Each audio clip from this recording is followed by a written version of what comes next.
Hey, English learners! Welcome back to the English with Emily podcast, your go-to English podcast for learning English in a simple way. Today's episode is a very special one because it's a continuation of our last lesson, the Complete Past Tense Guide.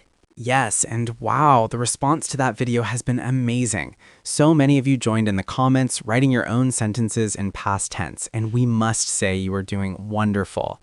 We loved seeing your examples. Some were spot on, and where there were tiny mistakes, we corrected them because that's how you learn. Exactly. And honestly, this is the kind of learning that really works. You're not just listening, you're practicing, and that makes all the difference. This is how English gets easier. Now, if you haven't watched that episode yet, we recommend you go check it out first. We've shared the link in the description and also in the I button above. Watch it, learn all the forms of past tense, and then come back here. Because once you do that, today's episode will feel like a revision session. Everything will make more sense and you'll be able to follow our conversation smoothly. Right?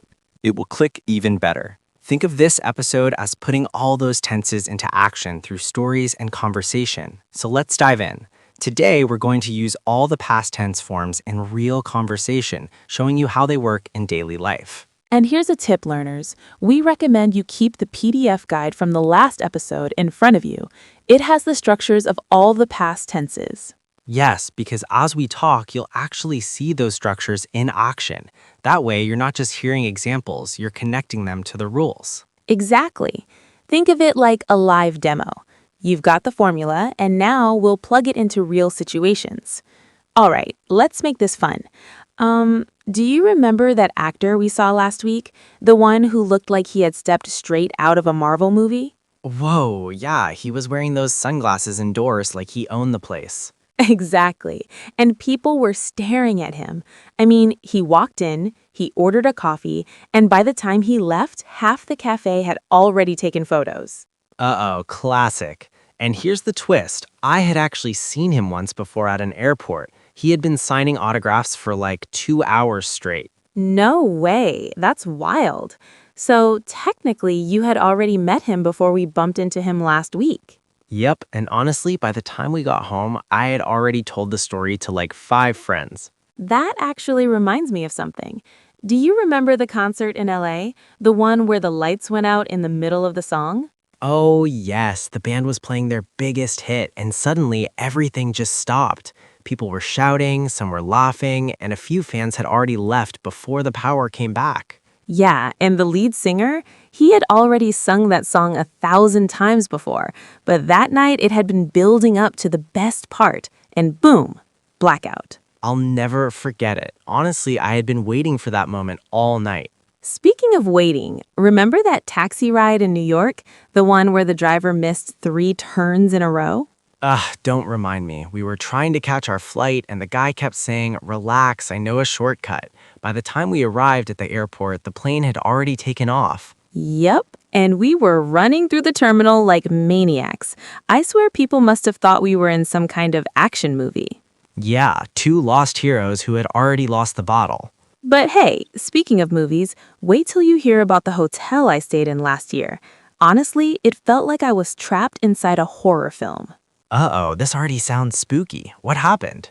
Well, I checked in. Everything looked fine at first. The lobby was bright, the staff was smiling, nothing unusual.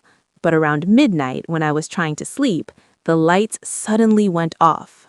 Wow, creepy. That's how horror stories began. Exactly. And here's the kicker. The staff told me the power had already failed earlier that evening, and they hadn't fixed it properly. So I had been lying awake for 2 hours with only the sound of creaking doors before I finally gave up and went to the lobby. That's straight out of a haunted movie set. Did you at least survive with your sanity? Barely. But let's just say my phone flashlight became the hero of that night. Oh, that reminds me of the time I flew to London and something crazy happened. Oh, plane stories are always wild. Yeah, I boarded the flight, I sat down, and suddenly I realized I was in the wrong seat. No way. Yes, the person was staring at me like I stole their whole life. Oh, wow.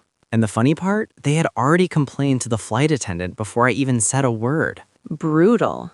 Yeah, and I had been dragging my heavy bag down the aisle for what felt like forever before I finally found my actual seat. That's like free cardio with humiliation included. But hey, Erin, not all past tense stories are funny. Some are a little spooky. Uh-oh, I'm listening. Don't tell me you saw a ghost. Well, almost. Last year, I stayed at this old hotel in the countryside. Oh no, this is already sounding suspicious. Yeah, at night while I was trying to sleep, I kept hearing footsteps in the hallway. Creepy.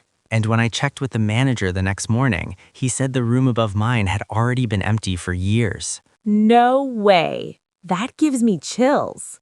And the worst part, I had been tossing and turning all night waiting for those footsteps to stop, but they just kept going.